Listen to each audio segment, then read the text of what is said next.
Tu n'as rien parlé, j'ai dit ton nom et puis... Non, ça va, ça va. C'est facile. Ouais, c'est très facile. Très facile. Comment on peut approuver ça? Appelez-moi comme vous voulez.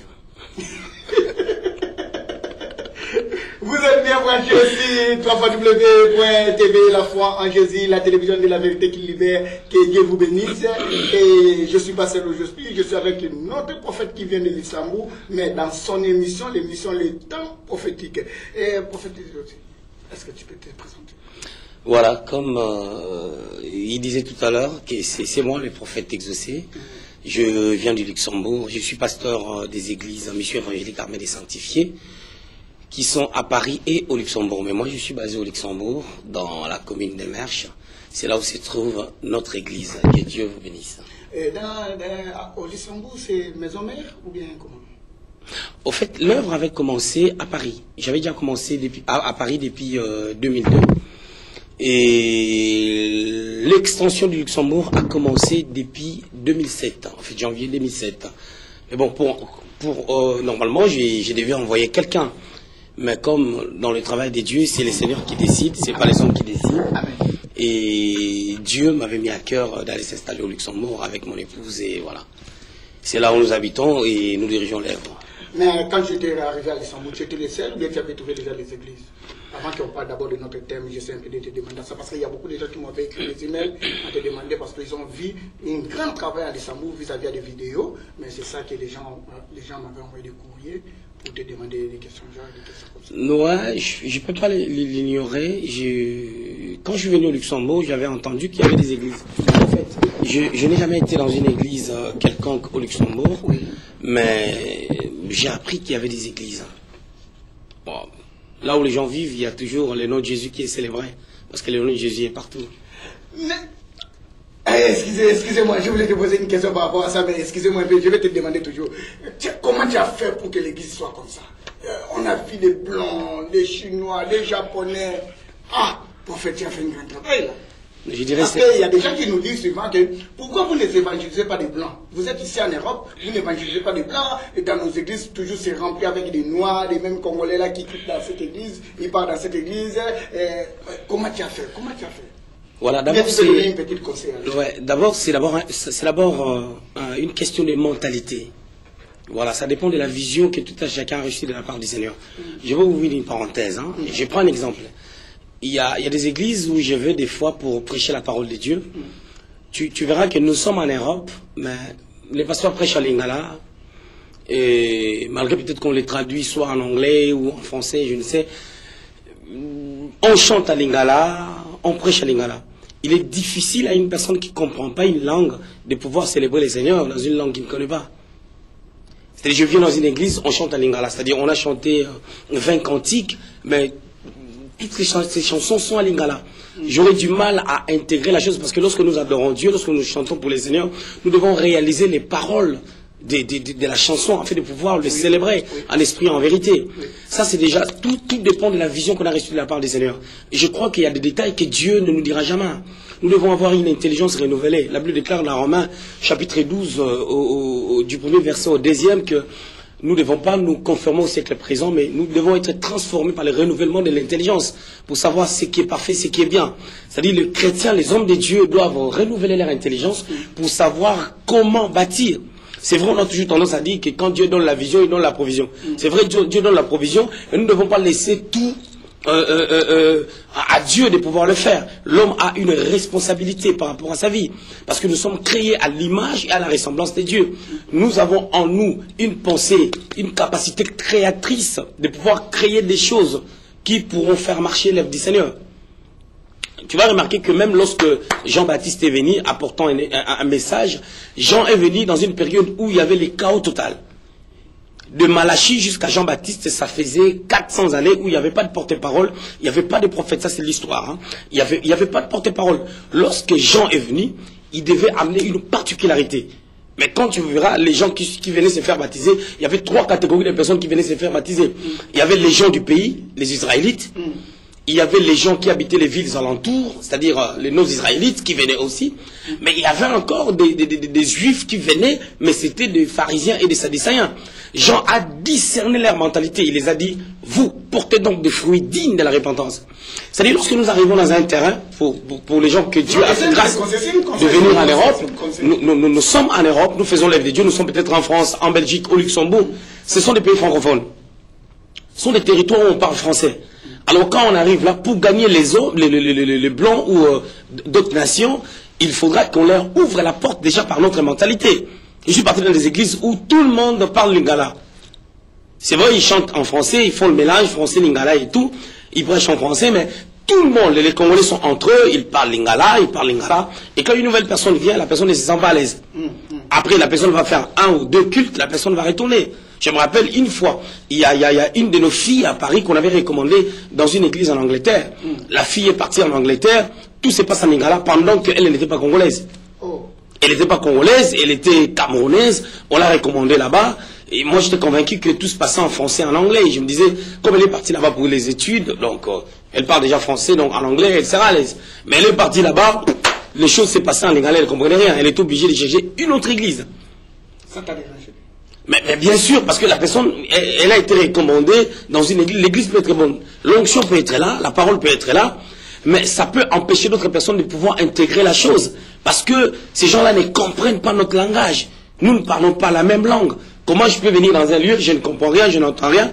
L'apôtre Paul même dit, si tu rends grâce à Dieu, tu ne dois pas rendre grâce à Dieu. Si je commence à comprendre bien, donc c'est ça qu'il y a trop de difficultés dans nos églises africaines ici en Europe.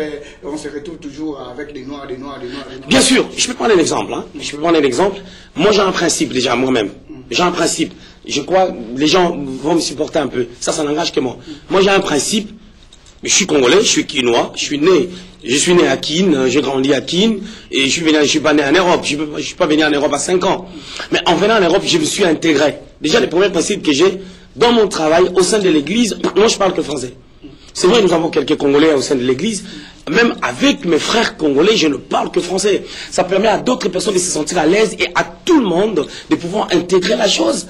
Et nous parlons, nous tous, la même langue qu'est le français.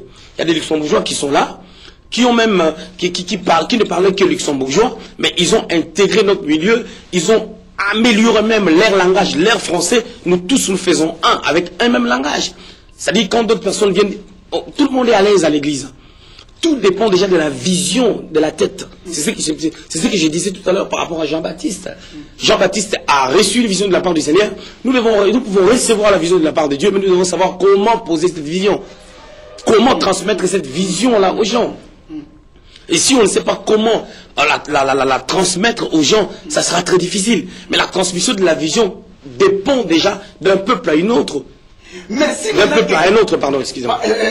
Excusez-moi, professionnel, pas même que notre thème qu'on l'appelait, on attend d'abord, on va entamer ça après. Et je suis en train de profiter de vous demander de ces questions-là parce qu'il y a beaucoup de gens qui nous disent, on a des problèmes sérieux vis-à-vis à nos cultures. Est-ce que, comme tu es là, on t'invite. Il y a une église qu'on parle lingala. Tu es en train de prêcher en français, on te répète en lingala. Ça te dérange?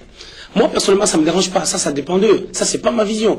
Je ne peux pas venir imposer ma mentalité ou ma vision dans une autre église. Dieu est le même, mais Dieu travaille dans la diversité. Dieu a appelé plusieurs personnes, chacun a reçu sa vision de la part du Seigneur, et chacun a sa manière de l'interpréter. Quand je suis invité, je dirais que moi, je respecte. Ils vont traduire en lingala, ils vont chanter en lingala, c'est leur problème. Mais moi, je veux prêcher en français parce que c'est la langue dans laquelle je me sens à l'aise. Quand je prêche. C'est-à-dire, je parle lingala, et comme tout quinois, mais je dirais que si il faut que je prêche en lingala, j'aurais du mal parce que la prédication que tu fais en lingala et la prédication que tu fais en français, c'est pas la même chose avec les lingala qu'on parle couramment. C'est différent. Quand on prêche, il y a d'autres réalités. C'est comme lorsqu'on fait la traduction même. Si je prends l'exemple, je prêche en français, on me traduit en anglais. On peut pas être un bon traducteur parce qu'on parle un bon anglais. Parce qu'il y a les langages bibliques. Il y a d'autres termes qui sont pas courants. Il faut être dans la chose, quoi. Il faut avoir une certaine expérience en la matière, quoi. Parle un peu de notre thème quand tu as invité aujourd'hui. Voilà, c'est merveilleux. On va parler de ça. Excusez-nous, bien-aimés dans le Seigneur. J'essaie un peu de rentrer gauche à droite pour lui demander qui est lui. Et parlons un peu du thème qu'on t'a appelé ici là. Et qui est le fils? Toi-même, tu es de qui? Ah, on commence d'abord à vous-même. Hein? Voilà, nous bénissons les Seigneurs. Je suis, comme on dit toujours, naturellement, on dira que chaque personne dans ce monde est fils de quelqu'un ou fille de quelqu'un. Même si tu as 70 ans, ta maman ou ton père, s'ils sont vivants, ils t'appelleront « c'est mon enfant ». C'est mon fils ou c'est ma fille. Même si tes parents sont décédés, tu es le fils de quelqu'un. Tu as été engendré par quelqu'un. Ça, c'est la loi déjà de la nature. On est toujours fils de quelqu'un. Mais le problème que nous avons actuellement... Mais oui, c'est ce que je voulais dire. Ouais. Tu sais, même lorsque nous parlons spirituellement, tout le monde n'a pas la même capacité de pouvoir capter des choses spirituelles sans pour autant qu'on parle de ce qui est naturel. J'aime toujours interpréter la parole de Dieu. Même le Seigneur Jésus-Christ, quand il interprétait la parole de Dieu, il prenait des choses naturelles de la vie pour expliquer sa pensée. Un semeur est sorti, dans Matthieu 13, il jette la sémence. Il explique quelque chose de naturel pour illustrer la pensée du royaume. Je reviens dans ma réponse. Je voulais dire que lorsqu'on parle de la relation entre fils et père, je ne peux pas déjà aborder ce thème si moi-même, a priori, je ne suis pas fils de quelqu'un. J'ai mon pasteur. J'ai mon pasteur qui est au Congo. Il s'appelle le révérend Nzita Massamba. Il est dans la commune de Ngiringiri. C'est mon pasteur, mon père spirituel. Et c'est lui qui m'a introduit dans le ministère. Je n'ai pas peur ni honte de le dire à voix haute. Pourquoi tu n'as pas la honte? Parce qu'il y a des autres gens qui ont, ce sont des enfants adoptifs, ils ont peur de parler comme ça, ou bien comme toi tu n'es pas un enfant adoptif, c'est ça que tu as entendu. Tu sais, le problème c'est quoi? Peut-être parce que ton père il n'est pas reconnu au Congo, comme les autres gens cherchent seulement général tel, général Bishop, ouais, c'est ça. Pardon. Mon pasteur a toujours dit, il aime toujours dire que je sers Dieu en coulisses, mais l'essentiel est que Dieu me connaisse. Amen. Je sais que c'est un homme que Dieu connaît. Dieu le connaît. Et ici au Luxembourg, nous avons une autre vision qui s'appelle Mission évangélique armée des sanctifiés. Notre église au pays, c'est Christ notre modèle. En venant en Europe, on a prié pour moi. Je suis parti. Je suis sorti de la vision de mon père tout en gardant de très bonnes relations avec lui. Déjà la semaine prochaine, je serai au Congo, je prêche dans notre église là-bas, j'ai un séminaire de 3 jours là-bas. Pardon, mon prof, avant que tu continues, pardon, pour que ça m'échappe pas. Est-ce que c'est obligé d'un fils, dès que tu quittes chez ton père, il faut que tu amènes les mêmes noms de l'église, et partout que tu serais, il faut que tu portes toujours les mêmes noms. C'est obligé ou quoi? Tu es dans les choses de Dieu, c'est un peu de parce que c'est trop compliqué pour le moment. Non, attends, les réalités sont différentes. Les réalités sont différentes. Il y a des églises je prends l'exemple à Paris. À Paris, il y a aussi la mission évangélique armée des sanctifiés, l'église que moi j'ai bâtie. Mais celui qui dirige là-bas, c'est mon fils, le prophète Rifan Shimba. C'est mon fils, c'est moi qui l'ai ordonné dans le ministère. C'est moi qui ai fait la marche avec lui et tout, et voilà. C'est moi qui l'ai coaché, et aujourd'hui, il est dans le ministère. C'est lui le pasteur titulaire de cette église. On est toujours dans la même communauté, on travaille ensemble, et même quand je serai au Congo, il viendra prêcher au Luxembourg. Mais le problème, c'est quoi? Ça dépend de la manière dont on sort. C'est-à-dire, tout le monde peut recevoir un mandat d'être prédicateur, mais on n'a peut-être pas le mandat de bâtir une église. Je prends mais bien sûr que oui. Ah bon? Non, essayez de l'ouvrir ça. S'il vous plaît, je suis aujourd'hui avec toi. Ouvre-moi ça. Je prends un exemple. Quelqu'un peut être appelé par les seigneurs, mais il n'a pas forcément le mandat de pouvoir bâtir une église. Je prends un exemple, les apôtres ont bâti les églises, même lorsque Philippe était parti dans la Samarie. Il y a eu des miracles, il y a eu des guérisons. Mais lorsque les gens étaient touchés par diverses guérisons et qu'il fallait commencer l'œuvre, qu'est-ce qu'il a fait? Il a appelé Pierre et Jean. Ils sont venus. Pourquoi? À cette époque, Philippe n'était pas dans le ministère.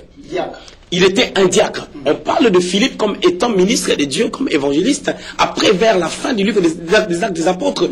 Mais Dieu s'est servi de lui. Pourquoi Philippe s'est retrouvé dans la Samarie? Il y avait la persécution de l'église. La dernière persécution de l'église a frappé tellement l'église, la Bible déclare, excepté les apôtres, les disciples se sont dispersés. Et pendant qu'ils fuyaient la persécution, en chemin, ils ont commencé à annoncer la parole de Dieu. Et ça a amené la prophétie de Jésus dans Actes chapitre 1 au verset 8 de s'accomplir. Parce que Jésus avait dit, ne sortez pas encore de Jérusalem. Lorsque le Saint-Esprit viendra sur vous, vous recevrez une puissance et vous serez mes témoins. Il a dit, à Jérusalem d'abord, dans toute la Judée, dans la Samarie, jusqu'aux extrémités de la terre. Or, pour que cette prophétie puisse s'accomplir, Dieu lui-même a secoué l'Église. Dieu a permis la persécution. Pendant que les gens fuyaient, l'évangile a pénétré des villes alentours. Jusqu'à ce que l'évangile était parti aux extrémités de la terre. Souvenez-vous, cette même personne de Philippe avait rencontré l'eunuque éthiopien. L'eunuque était un Africain. L'évangile est rentré aussi en Afrique. Ça fait partie des extrémités de la terre. Jésus était à Samarie. Jean chapitre 4 avec la femme samaritaine. Le Seigneur a mis une sémence dans la vie de cette femme. Souvenez-vous que la femme était partie appeler une grande foule. Et la sémence était rentrée dans cette ville. Et lorsque Philippe est parti dans la Samarie, les gens avaient déjà entendu parler de l'évangile de Jésus.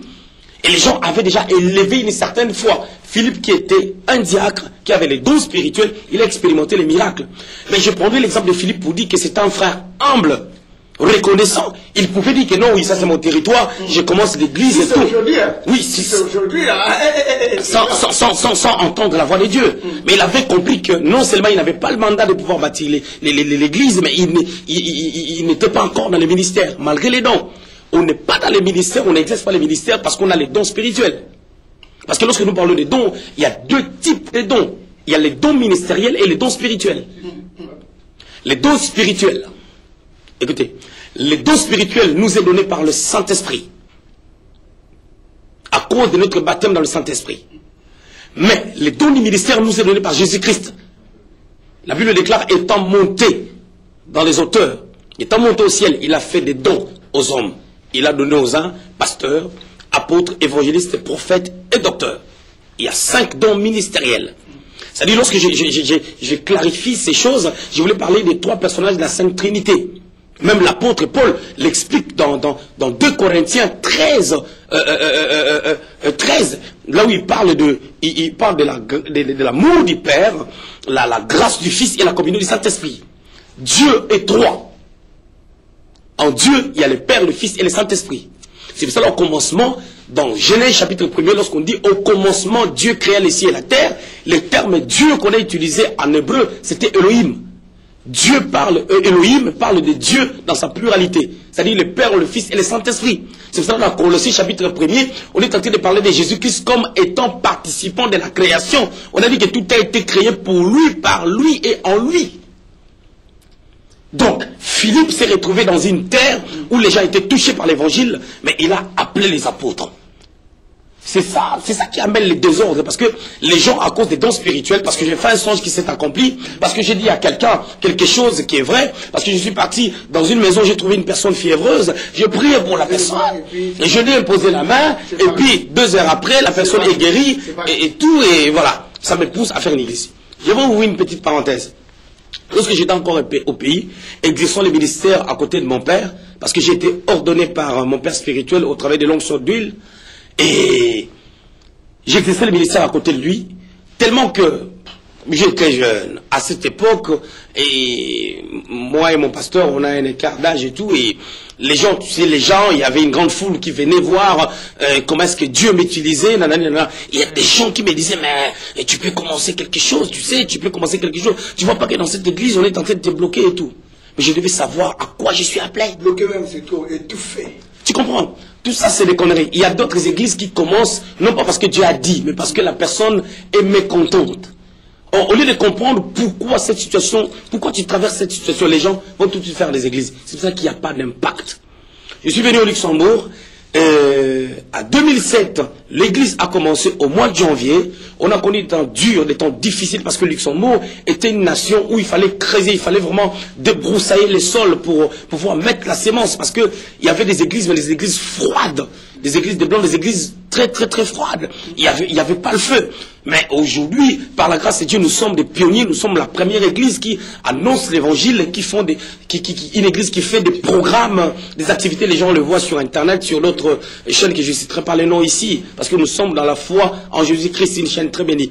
Voilà. Donc, nous sommes en train de travailler par la grâce de Dieu, et le problème, c'est pas d'avoir 1000 membres, d'avoir 500 membres, d'avoir 7000 membres. Mais le problème, c'est le travail qui est en train de se faire. Je vois des gens qui allaient dans le réveil aussi. Le réveil. J'ai remarqué, il y a des jeunes garçons, des jeunes filles. Tout le monde à ça. Voilà. Quel est le secret? Quel est le secret? Non, mais le secret, c'est quoi? Le secret, c'est, premièrement, il faut avoir un appel. Deuxièmement, il faut marcher dans les principes de Dieu. Troisièmement, il faut pouvoir craindre Dieu et connaître ses objectifs. J'ai dit toujours aux gens, même avec les gens qui étaient avec moi dans la voiture quand on venait, moi je ne suis pas venu accompagner les gens dans le monde. Moi je suis venu, j'ai une destinée. Amen. J'ai un travail à faire, c'est l'œuvre du Seigneur. Je suis destinée prophétique. J'ai une destinée et je ne suis pas venu blaguer dans ce monde. Amen. Je suis venu servir Dieu et je ne peux pas aller de l'autre côté. Je dois hériter le royaume des cieux. Il ne faut pas que je sois désapprouvé après avoir prêché les gens. Alors je sais à quoi je suis appelé. Aujourd'hui j'ai dormi à 6 h du matin parce que toute la nuit j'étais en train de travailler sur la parole. C'est-à-dire quand on libère comme ça sans réfléchir et tout, je pars dans tel endroit, je juxtapose les pensées, je superpose les pensées. C'est parce qu'on prend le temps de pouvoir travailler. Toute la nuit j'étais en train de travailler la parole de Dieu. C'est pas des blagues, hein. Tu mets le paquet afin de pouvoir se tenir au devant des gens. Le pauvre c'est quoi? Même Jésus, lorsqu'il est revenu à Jérusalem, il a dit aux disciples, lorsque vous rentrez dans la ville, ne suivez pas n'importe qui. Suivez celui qui a la cruche d'eau. Ça, c'est une image prophétique que le Seigneur donne pour ceux-là qui ont l'appel de Dieu, qui peuvent suivre quelqu'un. Parce qu'aujourd'hui, les termes pasteur... Mais il y a des gens qui ont envie de créer des staffs, de créer des miracles pour que les gens commencent à les suivre. Quand tu dis que c'est un bon exemple que tu as pris, ce que Jésus avait dit, suivez l'homme que vous allez voir avec la cruche. Oui, bien sûr, mais aujourd'hui, il y a des gens qui ont envie de créer des miracles fabriqués, même les enfants qui sont assis là, les paroles voient, et ça, c'est des miracles fabriqués pour que les gens commencent à les suivre. Tu conseilles quoi? Tu dis quoi en tant que prophète? Si quelqu'un se dit qu'il est à... Si une personne dit que elle est assise dans la parole et que... elle globe toutes ces conneries et tout, la personne n'est pas assise dans la parole. Parce qu'on n'est pas assise dans la parole ou on n'est pas assis dans la parole parce qu'on l'a dit. Non. C'est le Saint-Esprit qui rend témoignage à notre esprit que nous sommes des dieux. Bien aimé, je peux dire tout ce que je veux sur ma personne. Je peux me vanter, je peux dire tout ce que je veux. Mais ce qui fait la différence, c'est les fruits que tu portes. C'est le fruit. C'est la manifestation de ce que tu es intérieurement, qu'on va voir extérieurement, qui démontre qui tu es. C'est ça qui m'a amené dans cette chaîne. Si je ne possédais rien de la part du Seigneur, je n'allais pas être là. Vous n'alliez pas m'accepter parce que vous êtes une chaîne sérieuse. Voilà, c'est ça déjà le problème. Tout ce qu'on peut manigancer. Jamais un conseil que Gamaliel avait donné au Sanhédrin, au temps des apôtres. Les apôtres étaient arrêtés. Gamaliel était un docteur de la loi. Il était dans le groupe des Sanhédrins. Mais ces messieurs, lorsqu'on combattait les apôtres, on les emprisonnait, ainsi de suite, il a dit, si cette entreprise vient du Seigneur, ça va rester. Mais si ça ne vient pas de Dieu, ça va disparaître. Parce qu'on a entendu, on a vu plusieurs qui ont commencé ici, les gens les ont suivis, mais ça s'est arrêté. Toute chose qui ne vient pas du Seigneur s'arrêtera. Je crois à la persécution, je crois au combat. Les apôtres ont été arrêtés, ont été persécutés, les épreuves. Mais tu vas remarquer que nous, aujourd'hui, nous sommes enfants de Dieu parce que les apôtres ont reçu les manteaux. Ils ont reçu les manteaux de la part du Maître. Le point qui est là, il y a un mystère du manteau par rapport à la suivi de l'évangile. En fait, par rapport à la continuation de l'œuvre que Christ nous a léguée. Élie devait partir, il devait laisser son manteau. Mais quelle est la condition qu'il a donnée à Élisée? La Bible déclare dans 1 Roi 19, Dieu a dit à Élie, tu viendras Élisée prophète à ta place.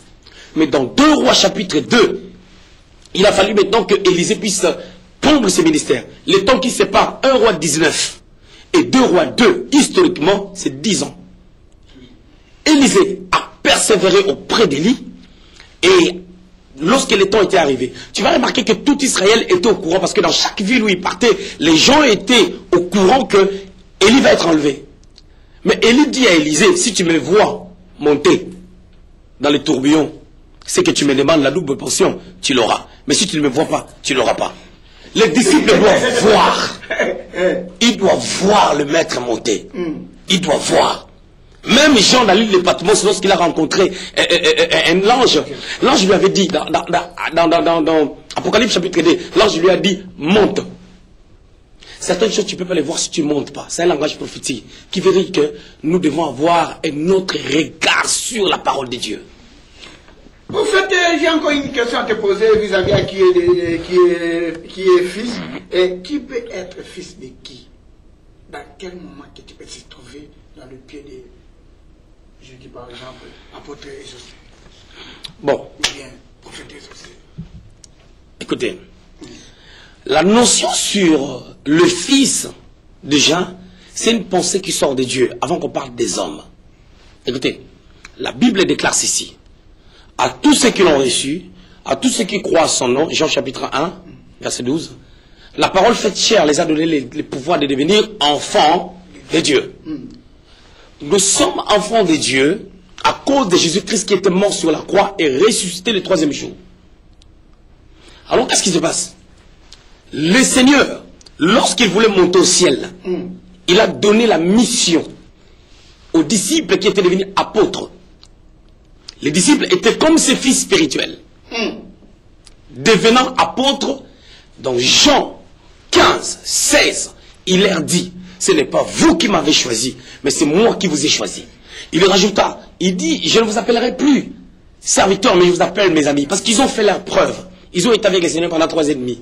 Le Seigneur part au ciel, il leur confie la responsabilité. C'est là où il dira, celui qui reçoit, celui que j'envoie, me reçoit.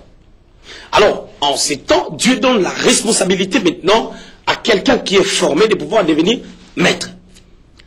Pour que les gens qui croiront en Dieu, pour qu'ils deviennent des enfants de Dieu, deviennent enfants ou fils et filles de cette personne. On ne peut pas obéir à Dieu qu'on ne voit pas si on n'obéit pas à une personne créée à l'image de Dieu qu'on voit au devant de nous. Ah! Parle-moi de ça bien. Explique-le un peu bien. Je vais m'expliquer. Je dis j'aime Dieu, ok? J'aime Dieu. Mais qu'est-ce qui prouve que j'aime le Seigneur?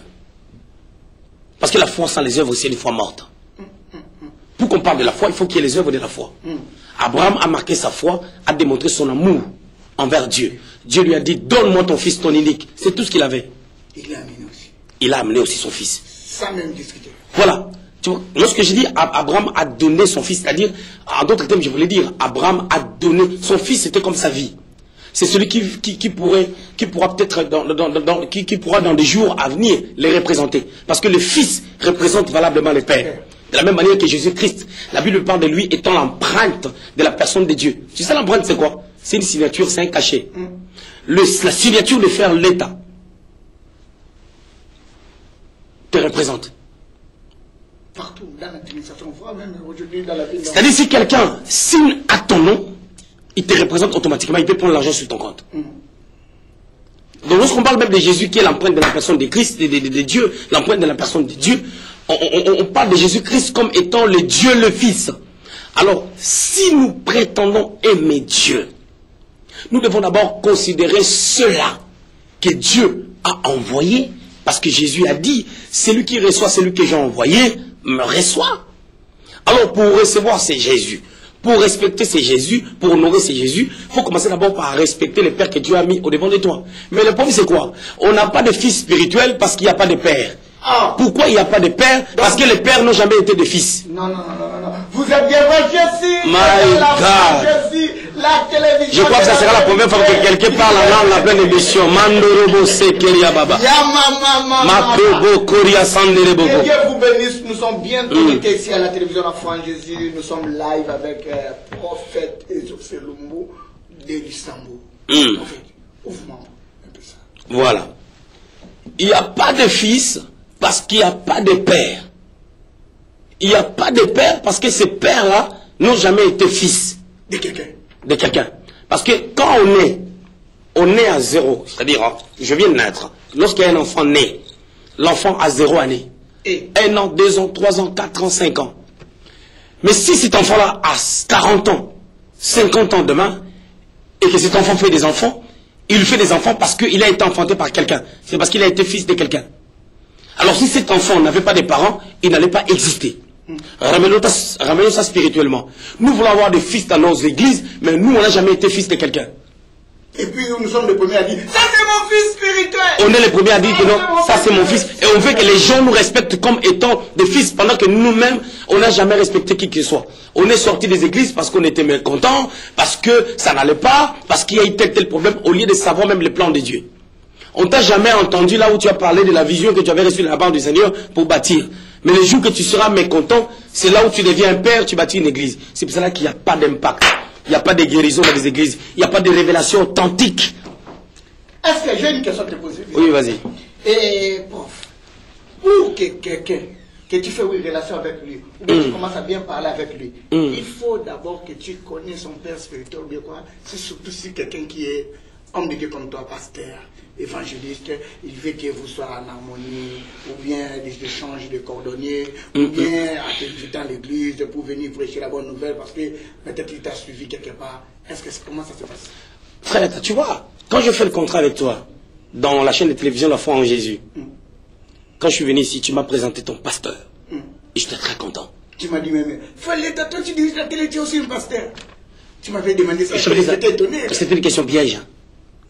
Parce que, par rapport à ta manière de voir les choses, ta manière de faire les choses, les questions que tu poses, c'est que tu souhaites pour le royaume de Dieu. Parce que tu tentais de faire un grand travail dans ta chaîne de télévision.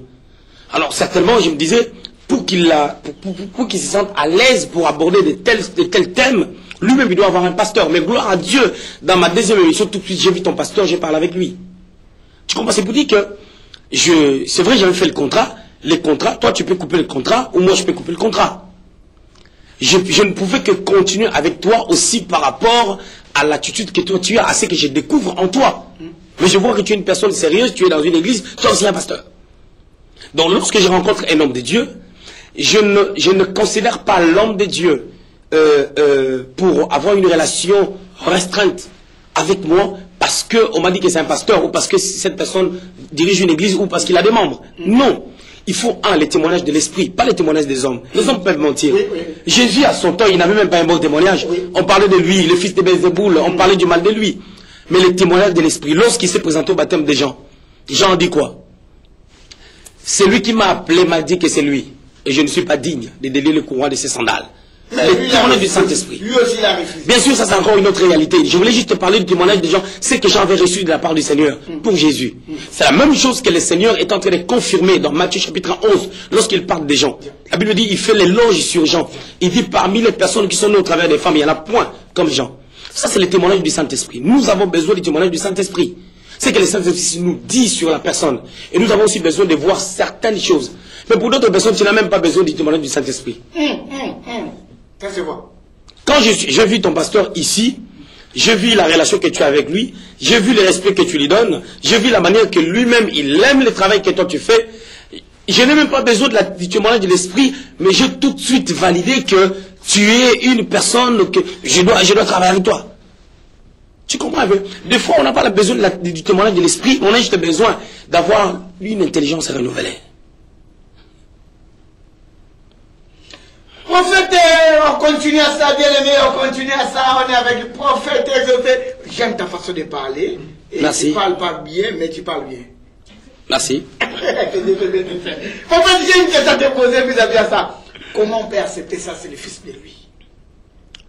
Voilà. Pour tous les gens. Comment les gens peuvent accepter que, ça c'est le fils de terre, ça c'est le fils de terre.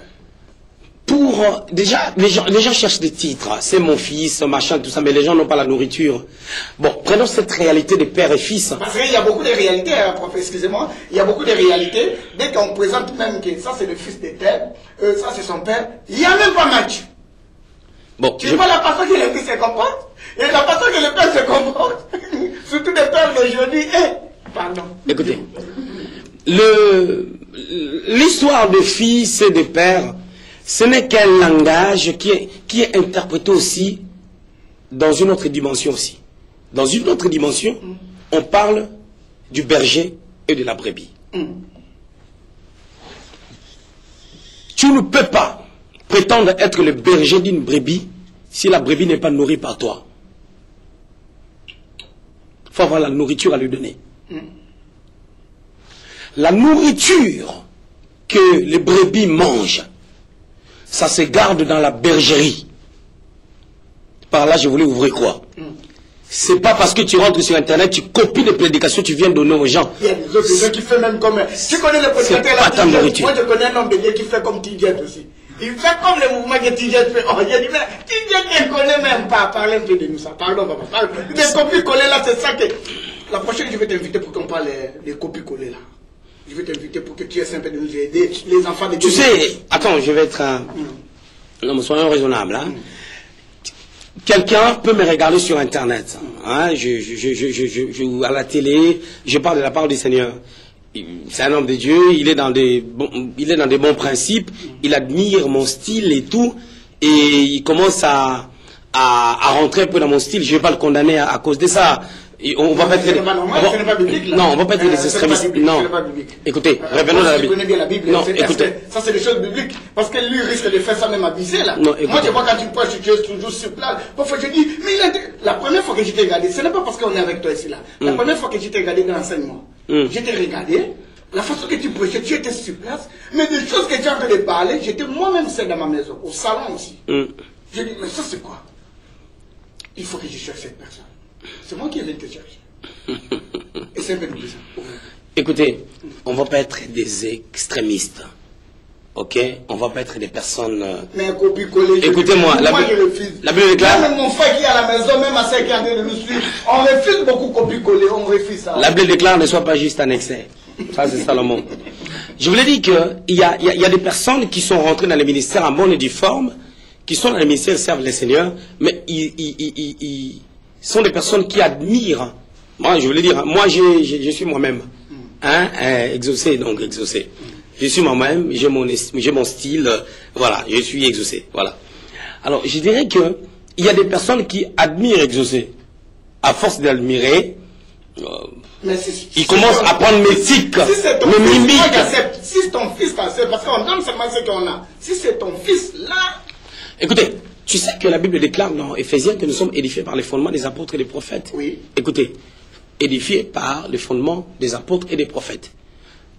Parce que si nous rentrons dans la pensée de la révélation, on n'est pas seulement édifié par les apôtres et les prophètes de la Bible, aussi par tous ceux-là qui ont précédé les apôtres et les prophètes de la Bible. Il y a des grands serviteurs de Dieu, comme des Kélédakin, sont des personnes qui nous édifient jusqu'en ce jour. Il est mort, mais nous sommes édifiés par leur truc. Oui. Il y a des grands serviteurs de Dieu dans ce monde. Il y a des personnes comme des Renard Bon qui nous édifient. Alors, parce que nous sommes édifiés par les fondements des apôtres et des prophètes, ou je dirais par ceux-là qui nous ont précédés, il peut arriver à une personne de prendre une particularité de quelqu'un, pas en mal, mais en bien. Je ne parle pas des extravagances. Je ne parle pas des gens qui extrapolent sur base de certaines réalités, mais je parle de personnes logiques qui admirent certaines personnes et qui aiment la conception de leur ministère et par surprise, ils se retrouvent avec leur mimique, avec leurs trucs, leurs gestes.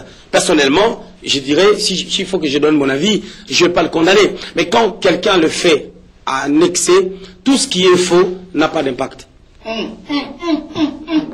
Même si vous voyez que ça fait de l'ampleur pendant un petit moment, ça s'arrêtera. Tout ce qui est faux n'a pas d'impact. Parce que Dieu est juste. Et Dieu est fidèle. Et la terre, là, c'est à lui. Il y a un frère de chez nous qui dit, vous croyez que vous allez prendre ces pays, vous allez mettre ça dans vos poches. Il a dit ça même à Lingala, disant que on ne le prendra jamais. Merci beaucoup pour la réponse, prophète. Tu es trop sage, que Dieu te bénisse. Parce que c'est une question qui perturbe un peu, parce que ça dérange aussi beaucoup vis-à-vis des enfants de Dieu. Parce que dès que on regarde le père, on regarde l'enfant, il n'y a même pas de match. Tu vois l'enfant peut-être comme ça, papa est comme ça, comme ça, comme ça. Ou bien tu vois, papa est comme ça, l'enfant. Moi je veux dire aux hommes de Dieu, c'est pas un sujet de gloire, c'est mon fils, c'est mon fils, c'est mon fils. Le berger doit avoir la nourriture à donner aux brebis. C'est comme si on part au McDo, on rentre comme ça, il n'y a pas de nourriture. Ils n'ont pas fait à manger, en sortant, on nous dit que non, écoutez, donc, tu veux dire par là, quoi? Payez. On nous dit payer, on ne paiera pas parce qu'on n'a rien mangé. Donc tu veux dire par là quoi? Tu veux dire qu'il y a des fils qui n'ont pas à copier, même des bons, ou bien papa il n'avait rien à donner à le fils? Ouais, c'est ce que je voulais dire. Je voulais dire que non, quand tu n'as rien à donner aux enfants, tu n'es pas un père. Même toi, il faut aller avec tes enfants, tu t'occupes d'eux, tu les nourris, tu prends soin d'eux. En fait, le fait d'être père, c'est pas un prestige, c'est pas quelque chose, c'est pas un sujet de gloire, c'est pas des galons qu'on porte sur nos épaules pour dire que non, écoutez, c'est mon enfant, je suis père, non. Étant père de famille, déjà, s'il faut parler dans dans un langage familial, on dira qu'un père de famille doit prendre soin des enfants. Mais pourquoi ça se passe dès que l'autre dit qu'il n'est pas mon père, et puis s'il y a papa, je donne, ce n'est pas un exemple, ce sont des réalités qui se passent. Il y a une sœur, il y a une frère qui est dans cette église, il n'a pas trouvé la bonne nourriture, et puis il est parti dans une autre église, et l'autre pasteur avec même l'audace, le pasteur, il appelle aussi l'autre, au nom de Dieu, ça c'est mon fils qui va venir là-bas, faites attention avec lui, est-ce que les choses comme ça vous acceptez ça? Écoutez, moi je dis toujours aux gens, les âmes sont au Seigneur. Est-ce que ça arrive aussi à vous? Écoutez, je vais m'expliquer. Les âmes sont au Seigneur. Nous ne sommes que des gardiens et nous rendrons des comptes à Dieu.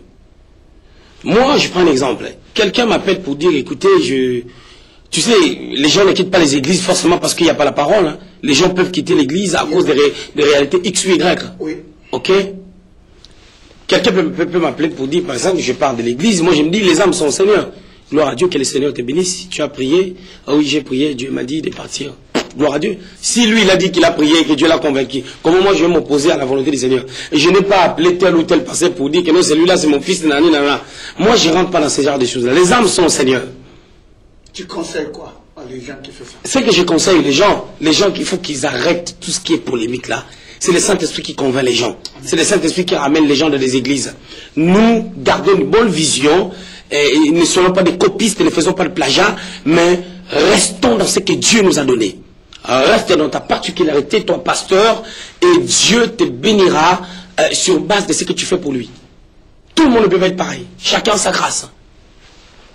On n'a pas une grande église parce qu'on est apôtre, parce qu'on est prophète, parce qu'on est tel. Non. C'est Dieu qui donne, c'est Dieu qui bénit, et nous devons adhérer à la vision que le Seigneur nous donne. Comment on peut connaître que ça c'est le fils des prophètes exaucés? Très bonne question. Comment? Je te donne un exemple. Je te réponds par un exemple. Malgré une histoire que je te raconte. Il y a une de mes filles spirituelles. Elle est évangéliste, Lauriane. Elle est partie en Irlande pour prêcher. Elle avait reçu une invitation, elle est partie. Elle est dans le ministère, elle est évangéliste. On l'a invitée déjà au travail de moi. On m'a appelé pour dire que non, on a besoin de ta fille pour venir faire un travail ici.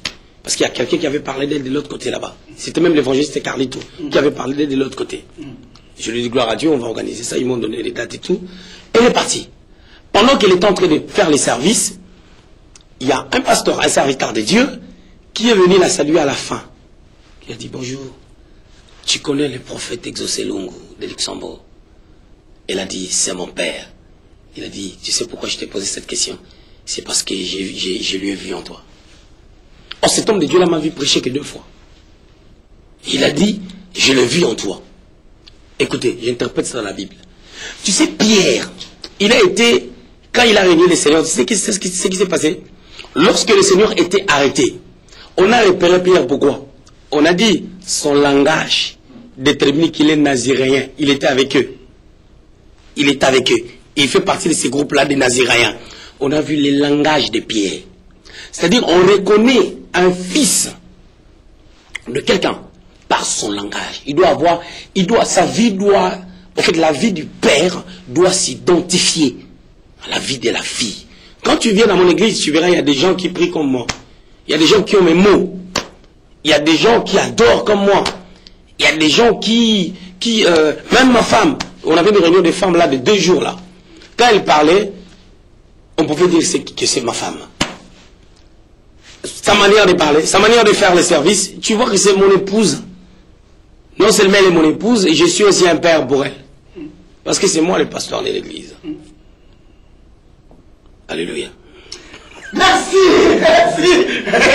Que Dieu te bénisse, mon frère. Dieu te bénisse aussi parce que tu as fait de bien répondre à mes questions, parce que je pose des questions. Il y a des autres gens qui m'envoient des emails, qui me disent aussi, oh, tu déranges trop notre papa dans son émission. Parfois j'ai ri, même je dis non, c'est ma jarre aussi, c'est mon style. Mais moi je n'ai pas encore une fils. Je suis moi-même père. Que Dieu te bénisse. En fait, on prend quoi? On laisse quoi dans tout ce qu'on vient de parler, parce qu'on coupe derrière notre temps. Moi je dirais que l'Église doit rentrer dans les principes divins. Je dirais aux hommes de Dieu de ne pas prétendre avoir des fils si eux-mêmes ils n'ont jamais été fils. Aux enfants de Dieu de prier avant de se mettre dans des églises. Ne reste pas dans une église. C'est ça aussi le problème. Moi, je connais des gens qui marchent, il est ici, là, il est ici. Parfois, quand il me dit que je ne vais pas dans une église comme ça, j'ai ri moi-même parce que je sais que est-ce qu'il a pris le temps. Ne va pas dans une église parce que c'est à côté de ta maison. Et que l'autre église, ça va te faire 30 minutes en chemin ou en voiture. Ou on a le même langage, ou bien on a même un village. Ou on est de la même tribu au Congo. Nous n'amenons pas le tribalisme en Europe, surtout dans les églises. Allons prier là où le Seigneur nous envoie. Amen. Parce que lorsque Dieu t'envoie quelque part, tu seras convaincu. Toutes les épreuves que tu vas endurer au sein de cette église, ça ne te fera rien pour toi, ça sera un objet de croissance. Ça sera un objet de croissance parce que tu sais que c'est ma maison. Qui est-ce que lorsque les gens travaillent, ils ont des contrats à durée indéterminée? Les épreuves que les gens endurent dans leur boulot, dans leur travail. Pourquoi les gens n'abandonnent pas le travail? Pourquoi ils ne disent pas que non, je coupe mon contrat? Parce qu'ils savent qu'en coupant le contrat, ils n'auront pas le chômage. Ils vont rester sans paye.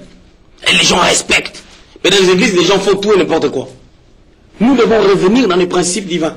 Avant qu'un enfant de Dieu puisse s'engager dans une église, prie au Seigneur que le Seigneur te convainc.